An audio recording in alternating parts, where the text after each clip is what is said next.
Good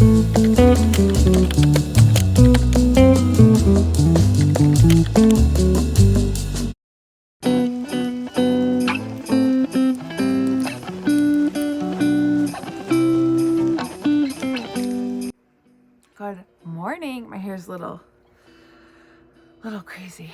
It is Friday, December 20th. I have 2 meetings between me and PTO. I think I mentioned yesterday I'm off until January 6th. I'll probably have to work a little bit here and there, but that's fine. I work at a nonprofit, and it's a very nice benefit that we typically close between Christmas and New Year. However, because of where Christmas and New Year's Day falls this year, it means that we got more time off. So today's the last day our offices are open, and I'm pleased as punch. I am, you know, that feeling we all had as kids, or you all with kids probably see them so squirrely. I am so squirrely. So I'm sitting in bed, I'm listening to an audiobook. I'm listening to Remarkably Bright Creatures.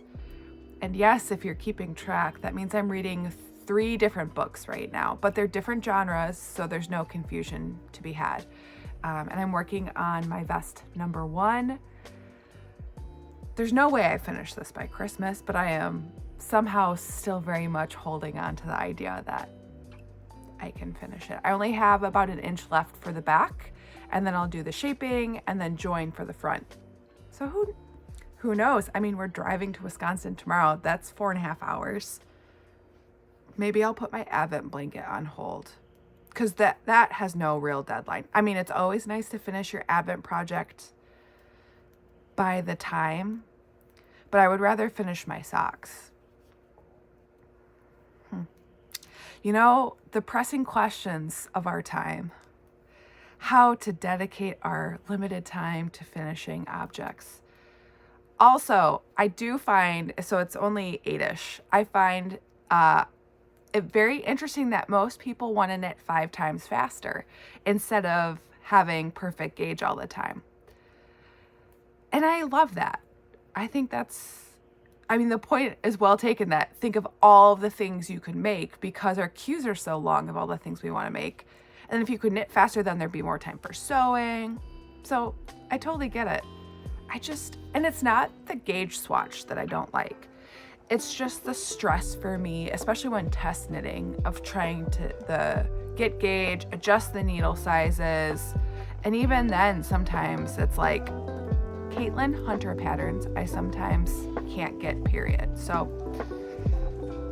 yeah, I still stand by my gauge question. All right, she rambly this morning. Time to go back to the audiobook and coffee and knitting. Check in with you later. In Beverly Hills, money buys a lot. My independence,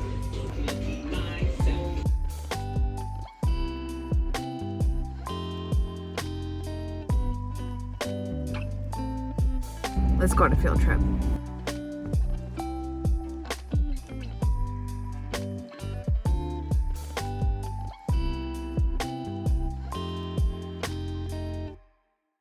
Susie, who are you? I'm Susie. Hi, everybody. Hi. I am a yarn dyer with Fiber MacGyver. I'm the lead dyer and owner, and we're in my new studio. We're in the new studio. So Emily came to see it today. I told everybody yesterday, I was like, we're going to go on a field trip tomorrow, but I didn't tell them where we were going. And then here we are. So I haven't seen Susie's new space yet, except for off of Instagram. And so I invited myself up. I thought it'd be a fun vlog. I love that. If you're like newer to my channel, I posted a Rhinebeck vlog from our time at Rhinebeck, because Susie had a booth at Rhinebeck, New York Sheep and Wool. And then we drove home in Madge, her camper, which you will see footage of. Is it a camper or is it a trailer? What's the right? Oh. She's called the Happier Camper, right? Yeah, Happier Camper. Okay, that's fine. Yeah. So there's a plug for that. But Susie's one of my dear friends, and we have a fun origin story. We have a really fun origin story. Do you want to tell it? Sure. And I can drop in the photo. Okay, that's right. You have a photo. So we we have this amazing shop hop in Minnesota. Apparently it's a pretty large one. Because Minnesota has all the yarn shops. Yeah. So I went there. I went with my mom and my niece, I think 3 or 4 years ago. Yeah, 4 years ago. And I saw Emily in Darn Knit Anyway, which is a beautiful shop in Stillwater, Minnesota. And it was really busy, but I got the nerve up to go out to her and say, "Are you Botanical Knitter?"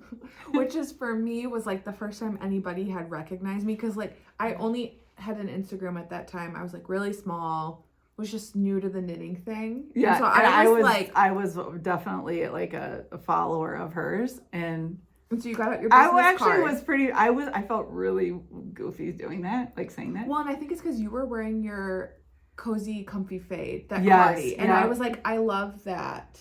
Yes. And you're like, by the way, are you? And then you give me your business card. I was like, oh, you're Fiber MacGyver.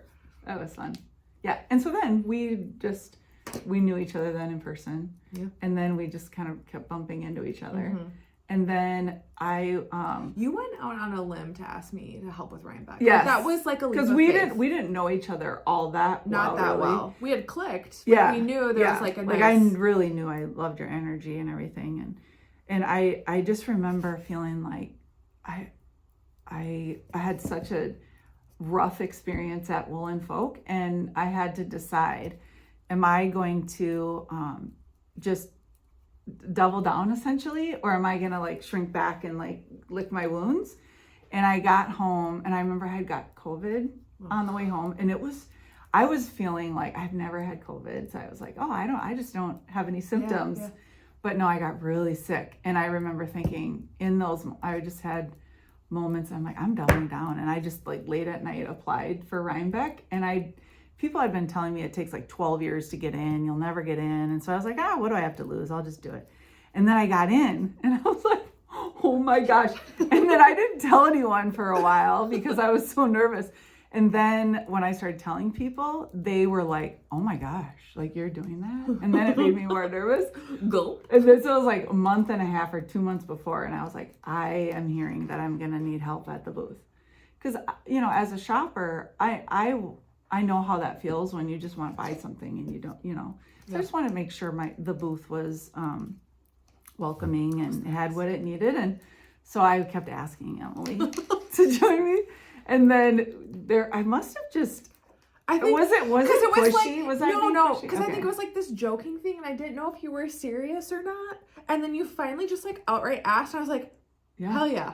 And then I couldn't believe that you had vacation and all the stars aligned, because I had heard you saying that you were traveling a lot, and I couldn't believe it. I was like, oh, that was so amazing. And then whatever happened was so perfect, because then my sister Anne had been like, I can't, this isn't a good, because it's MEA in Minnesota, and that's, a big weekend, like that's teachers when conference. Teachers have conferences, so kids get Thursday, Friday off. And it's like known in Minnesota, you don't do anything that weekend. You can't schedule anything because everybody's leaving with their kids, it feels like. Yes, yep. So then you have to, like, as a teacher, you have to really plan ahead. But it worked out, and she was able to come too. And I really do think that, and then Mary Beth and Julie, and it just was like the perfect experience. And I had met Anne a couple of times, always like in you all passing. were at booths. Yeah. And I was just like, come in, come out, and Anne is so much fun. And what you didn't know is that every time you would leave, Anne would be like, she's a good egg. I really like her. I love her energy. But like when you connect with people, you're like, yeah, those are my people. Yeah. And so then I was like, okay, now we have to coordinate everyone getting there, because I was driving out, but they didn't have enough time to drive. No. So I essentially like started a text string, and you two, I was like, okay, you two just ride together. You don't know each other. You've never met. I didn't realize she was on my flight. So I knew we were like getting in and out of Connecticut, and then I would rent the car, and then we would drive together, and we just like, we ran into each other at the airport. Isn't that a cute We got airport? salads. The little one, I didn't really spend much time. Was it Hartford? Yeah. Yeah. Because then I flew out I didn't fly home. I drove home. I drove you home. I know. Oh yeah. I did not drive home. Such a good driver. Anyways, that's You kept saying that. That really boosts my confidence in okay, you. but like not everybody's good drivers, and sometimes I get real anxious. And as my husband will say, sometimes I didn't even know that. I'm a little of a I don't think driver. I don't think I bring that out in you because I didn't get that. You bring vibe out at the all. best in me because you're so calm. Oh. And you're the calm to my anxiousness. Oh, that's really good because I get anxious too sometimes. You know, maybe we just get anxious about different things. It works out somehow. Yeah, right on. So yeah, that was a 7-minute intro. Yeah. Okay. We'll probably it's great. I'm gonna leave it all in. It's gonna be a long episode today. We're gonna leave it in. Oh. Okay, so let's do a couple of questions. So yesterday, day 19, I did with Chris. I had Chris ask me some of the questions that folks sent in. So I'll ask you questions, but then I'm gonna chime in too. So we can do. I don't know what the questions are, or you don't. That's gonna be great. So Jenna Kate Knits, who is an amazing knitter that lives here in Minnesota, and makes socks, like 500 socks. She made these socks. Aren't they cute? They're cute. Jenna said, "What's something you could do an impromptu TED Talk about?" Oh wow, that is a great. I know. Isn't that a good one? It's like, of course, Jenna has like the most interesting questions. Oh wow. Okay. So, I know mine. If you want me to go first. Yes, would you? So mine would be on tobacco policy. Oh yeah, as you you'd know, be really good. So is the question like you're an expert? Yeah, like you could just get up and you could tell somebody something, like as much of an expert as like we feel like we are in anything, right? Yes. Okay. So mine would be tobacco policy. Oh my God, I did. Sale. Susie got a lot of that on the ride back on the drive I home. did not know that part about her, and she was like. She would recognize like things about tobacco and like communities and this different states. You would know when we. I'd be like, do you see how that tobacco, the loose leaf tobacco, is just hanging out right there, not behind the counter, and anybody could grab it? Like that's not allowed to. Yeah, and you even knew like what state we were in based on the advertisements or what was hanging at the gas or like stations. we have to check smoke-free stuff, like where we were going, like if a restaurant was smoke-free. Yes, because we're so used to that. So, anyways, that was cool. Because of my job, tobacco policy is something I work on, and like. Prevention and treatment. So. Nerdy. Right on. Do you have one? Well, I just, it's interesting how, you know, when you haven't prepped, you don't know, like, what would I be able to talk about? Mine isn't as, like, technical. That's okay. But I could talk about how when you have a child that's diagnosed with alopecia, how that is and how that can affect a family. And I love that because caregiving is like I feel like caregiving roles are not always as like focused on. I feel like the patient's always focused on, which is important, but like the caregiver too. And then like, because is that an autoimmune disease? It is, yeah. And so it probably shows up a little bit differently. Yep, it's the most common autoimmune disease, and I think that it's interesting how it affects the whole family. And so, you know, we had never considered like where our mirrors are placed in our home, or you know, just like it's a self-reflection too, like what your hair means to you. And then just having a child in adolescence going through it and how that affects, you know, their development. And also I learned too that, you know, it really was apparent to me how kids, as you know, we all know, like as a parent, you protect your kids, right? But your kids protect you too. So there were times when I felt like I wasn't part of a conversation with my son about it. But as we went through counseling, what I learned was because he didn't want me to feel sad, and so he was protecting me, and it was just like, oh. And there's some really heart-wrenching moments, and I'm certain there's people that are watching that have been affected or are affected right now with someone in their family or friend that has alopecia. It is very common, but it was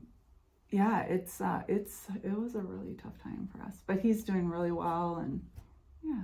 And you like created the supports in the process to get support to work through it. And yeah, I said this yesterday, I like doing these questions because I like getting to know people beyond just like the yarn, the knitting, the dye, because like we all have things that happen in our lives that we don't always talk about on social, and it's like that connection is so nice. And I think too, when you meet friends, which I absolutely love meeting new friends as an adult, sometimes when you meet friends as an adult, you miss the background sometimes, where you're like, I didn't know you had 5 sisters or whatever it is. So it's really neat to, rewind a little and like, I love just, that. So this is a really good idea to That do was a these. good question, Jenna. Yeah, Okay. Jenna, that was awesome. Sam's Handmade Stuff wants to know, what's one thing you've accomplished this year that makes you proud of yourself? Oh, that's a great question. That's a really good question. I mean, I think that right now, top of mind, I think it is just getting the studio. I mean, it's a big step. It's huge. And I, just making sure that I'm doing it in a way that's comfortable for me, where I can, there's a lot of risk and there's a lot of like serious moments in adulting, and I just try to have levity with it and do it so it doesn't feel like joy. Yeah. Yes. We find joy Joy in bomb. things. But I'm going to talk about a work thing. We were able to pass a bill around medical debt reform. And like, That's amazing. because nobody chooses medical debt. And so, When you say no one chooses it, what do you mean? like, you don't choose to get sick. Oh, got it. And then to I like, thought you meant- no, right? You like don't choose to get No. sick. You don't choose to not be able to pay for it and like Right. pick between housing and we don't treatment. plan to Yes, have exactly. we can't like save up for our medical debt. Because that we don't oftentimes have. like the argument is like, you have credit card debt because you chose to spend that money. It's like, well, nobody, that's Right. such a lazy way to put things, I think. But Yeah. so we passed a bill that medical debt can't be used for credit reporting. That's It's huge. In Minnesota, we had spousal liability. thank you for It doing was so that. fun. I love it. So that was like a big thing for me, knitting wise. I'm proud of like our brew and knit with yous that we've done them Yes. every month, That's really neat. and we're just making space for everybody to come hang out and Creating community. yeah, I like doing that. Yeah. I've met some really neat people. We've had fun. We've had a good year in knitting wise. Yeah. It's been fun. Along those lines, Textile Indie, what's the project you've made that you're the most proud of?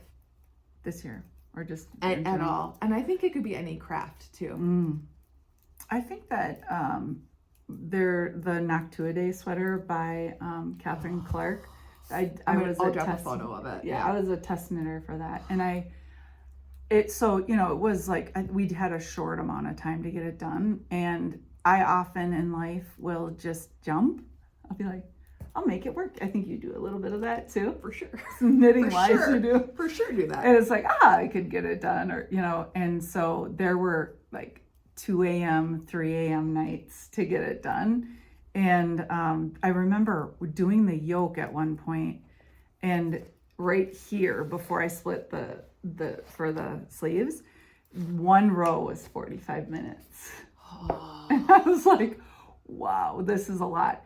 But it is to me, it's such a masterpiece that It's gorgeous. yeah, it is really neat. But I haven't told anyone this yet. But I had to set it down because I decided I wanted to make it a cardigan, because I wear a lot of cardigans, and I just felt like I wasn't wearing it enough that for the amount of how much I love it and for the amount of time that I spent 45 on it. minutes a row. And so I I use a sewing machine to reinforce before I steek. And I was like, this sucker's not going anywhere. I'm making sure that I was like on a 2 or a 2.5 when I'm stitching the tension.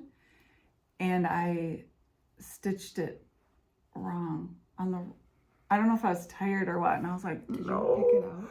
no. I started to. I attempted to, and then I realized it was going to be a bigger process. So I need a better seam ripper. So I'm working on that. Yeah, that was. You just keep it there till it's ready. Yeah. And you're ready for that. Yeah. Because that's a lot of emotional I'll never give up on it. I love it so much. But yeah. That stresses me out a little bit. But yeah.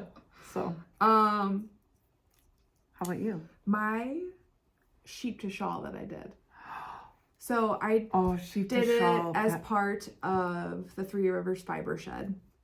And they had a application process, and then they gave you money to buy a fleece from an area shepherd. So I got mine from Teresa at Get Buns, and it was from BFL. It was a Blueface Leicester. And I washed the fleece, processed the fleece. So I used a drum carder, but I originally was going to hand comb it. And I was like, absolutely Do you not. have a drum carder? I borrowed my friend Ariana's They're drum so carder. amazing. I really want one. Someday. I know, someday. They're so good. I know. We're both like, what can we do? Yeah. So processed it, spun it, naturally dyed it, knit it. Oh my God. And then it was amazing. on display, like part of an art exhibit, which was like, That's so cool. there was like a reception for it, like an artist reception, and people would come and talk to you and ask What? you questions. And I had Do you have footage of that? I do. I did a whole sheep to shawl vlog. Oh, I'll have to watch that. That is so cool. But I had like real imposter syndrome about it because there were some people that were part of the program that actually like they teach classes and they professionally dye or they like sell their hand spun. And I remember being like, but you were chosen for a reason. I know, but it was, I think I was chosen to show how accessible it is. Such a great growth experience. Yeah. For your And craft. I learned I would rather buy my roving and spin it. Like I don't need to do the fleece to roving part. That was stressful for me. And also under a crunch because I procrastinated. Oh, and isn't that interesting too? Because we like the tendency is like, oh, now that you spin, you're gonna want to weave or you're gonna want to do this, and then they always say like, be careful of that. Like maybe give yourself permission to not be in the whole process. I feel like you have to do everything. Yeah. And also that can be expensive. All the different things. Like, because after spending time with Julie at Rhinebeck, I really want to weave. But weaving is expensive. So I'm going to challenge myself. And somebody encouraged me recently to like take a class through the Weavers Guild first to make sure you like it. And Yes. like, it's really sound advice. Thank you so much. It's very practical. Because That wasn't from me though, right? no, we dive in head first. So I answered this question yesterday and I asked everybody to share their answers. So I'm going to ask you, what would be your knitting superpower? Always perfect gauge or knitting 5 times faster? Oh, that's interesting. Because I relate to myself as quite a bit loose knitter, but I usually get gauged the first time. It's really odd, but sometimes I have like a sense, and maybe it's just because I've done it for so long, but I know the designer where I have a sense of if I need to go needle down first. But I'm just like, I feel like I just want like, no one's there, like my family or whomever, whenever I'm doing a gauge where I'm like, nailed it, like nobody understands. That was me last night when I opened up the 4th day of the Treehouse Advent. And I was like walking around the house so in love with it. I was like, this is so cool. And I like singing love that songs. I was like, blanket. nobody It's can appreciate so the pretty. different one. Oh, okay. I have, because Oh yeah, the socks? No, those the are 50 good too. grams. I forgot I had ordered this one in June. And then I got the shipping notification and I was like, oh shit. Did you order it late at night? Have and, you ever done that? And it was like right after session, so I'm almost certain I had a glass of wine and was in my feelings about it. We were destined to be friends. Because I'm like, oh, I forgot I ordered that. I know. That's not... And I was like so embarrassed by it. I was like, oh my God, what did I? But I did the 7-day 50-gram minis, and they're all variegated and they fade, and they're like freaking gorgeous. But you're knitting with them already. That's what's so not impressive. those ones. Oh, oops. I love it. You're going to I know. was though. See if that's a good friend. You're in my camp. I'm your Huckleberry for sure. Okay, this question is gonna be our last one, and we might cut it out. So it's another question from Jenna, and it's another really good one, and it's like a little. Jenna's a good question giver. So what's your knitting ick? And it can be yarn, pattern, designer, or technique.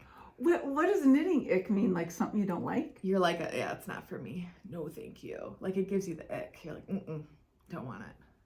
Oh. Maybe not designer because that could be. Yeah. I have I'm ideas, like, but I'm like, we want to be a positive, inclusive space, which Jenna I know is, which but one. I love this I know question. which one my mom would pick for designer. Is that so bad if I share my mom? We can edit it. We can edit it. I want to know though. Okay, so we started a knitting club when none of us really knew how to knit. This was back when our kids were teeny tiny. And my mom, we'd always bring her these Debbie Bliss patterns. Do you know Debbie Bliss? Okay, so a really cute, like classic kid patterns, like, you know, a little bit, some of it kind of reminds me of Knitting for Olive. Okay. So we would bring, you know, us brand new knitters, we'd bring these Debbie Bliss patterns to my mom. And my mom is like a savant with knitting.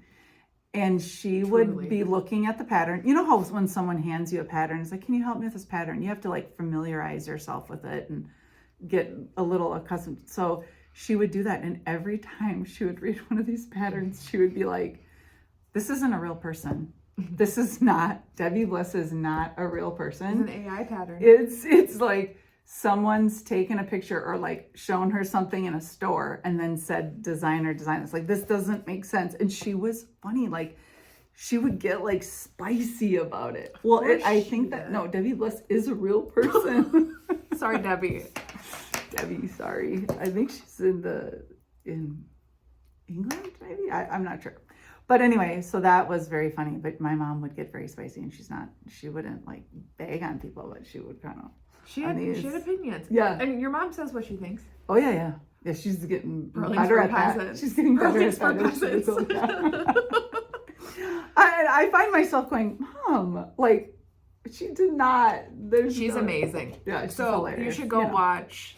Susie does Tuesday lives over on her Instagram channel. And this week, Margie was on it.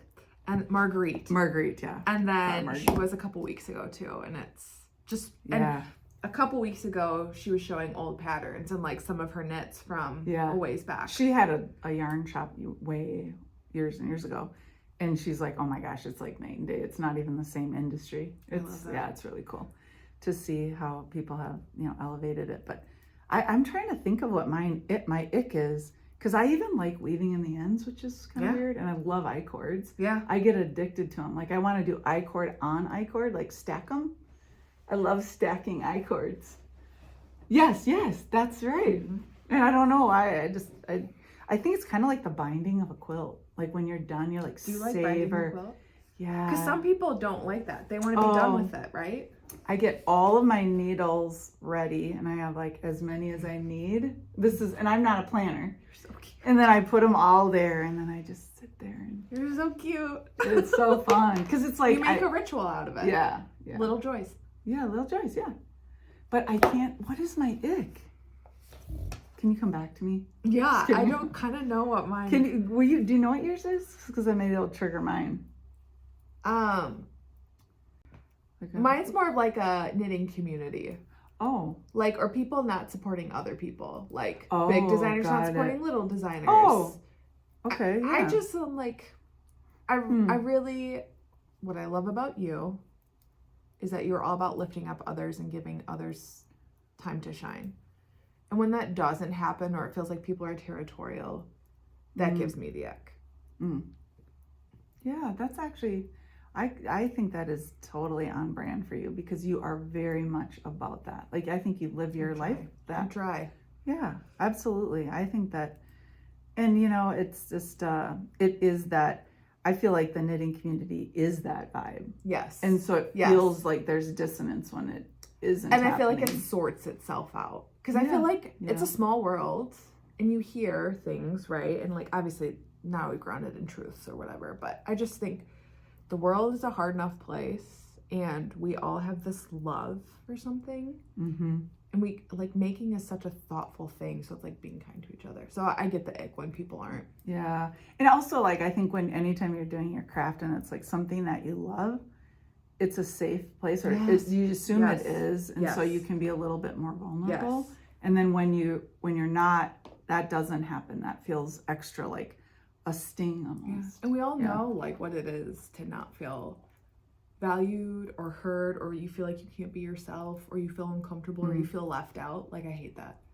Yeah, it's so hard, which is like, accidents happen. I know, I'm sure I've inadvertently made people feel left out, which is like never my vibe, but I've felt that way too. And I know how hard that is. Mm-hmm. So I don't know.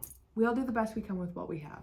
Yeah. And I think it's just showing up and being nice to each other. Like you had said this too, it's like when maybe if there's a misstep or you're like, oh snap, I didn't handle that very well, you just own it and just we all make mistakes. From it. Yeah, I hear you. That's my ick. That's a good one. Yeah, thank you. I mean, and mohair is another ick. Oh, mohair gives me the ick. Mohair. I didn't know mohair gave me the ick until I made this beautiful woolen pine sweater that I was so proud of, and I used a hedgehog and I did a fade and it was so lovely, and then I put it on in 15 minutes. I was like, get me out of here. I felt like I was in like trapped. It was like red and I started swelling. And Teresa has a blend. It's Wham. So it's like wool, alpaca, merino. And usually that blend is soft. Like the alpaca balances the merino and the wool balances it. But there's no mohair. But there's mohair. Oh. And that one works okay. But when it's just like mohair with silk, like for a lace weight to hold, like I'll never, I'm always Surrey. I'm team baby Surrey all the way. Do a lot of people have that sensitivity? They must. Because it kind of comes up. Yeah. Because you don't do mohair. No, I can't. I can't touch it. I can't dye with it because it makes my it wouldn't. Yeah, you spend a lot of time before the process beforehand. So, I am on a quest to find what my ick is. Please report. I think my ick is when when I just go to sit down, and I usually knit at night when all my work is done, and it's like my savor moments. And then I've done all the things that I'm supposed to do in my day. So I get that treat. And then something happens in my life where I have to like get up right away or I can't. Like, man, this was my knitting time. How dare you inconvenience me? I did my job. I earned this. Yeah, exactly. Yeah. I like that. Okay. Well, thanks. Hey, thanks. Thanks for having Special me. guest. I feel like I took a lot of your time. I loved it. This is what friends are for. All right. Thanks everybody. Jinx. Yeah, cheers. All right. See you later. Let's go. We got our clamps. We're good to go. I feel very surprisingly like a kid, kind of. It's like it's my...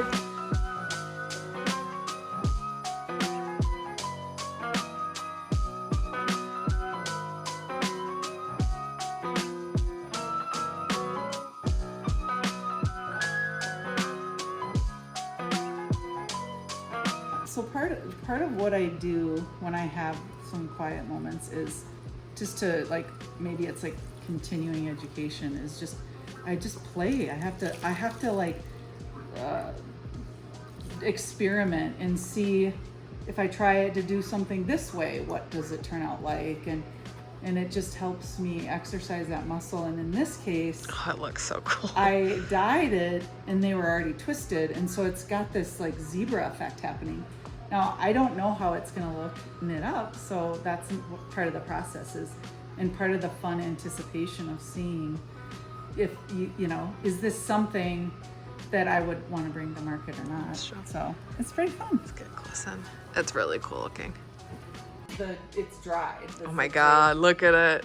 So I had no idea that this would be the effect when I started playing, but now it's like, what will it look like knit up? And so then we can just play and see. It's gonna look like a party knit up.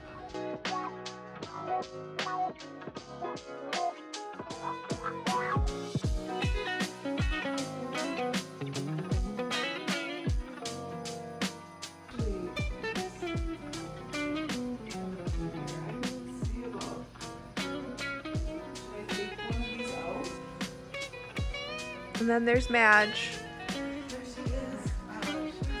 She needs a bath, but you know what? I told Susie earlier, it's like coming home, because after Rhinebeck, we drove home in this and we lived in this, and it was so much fun.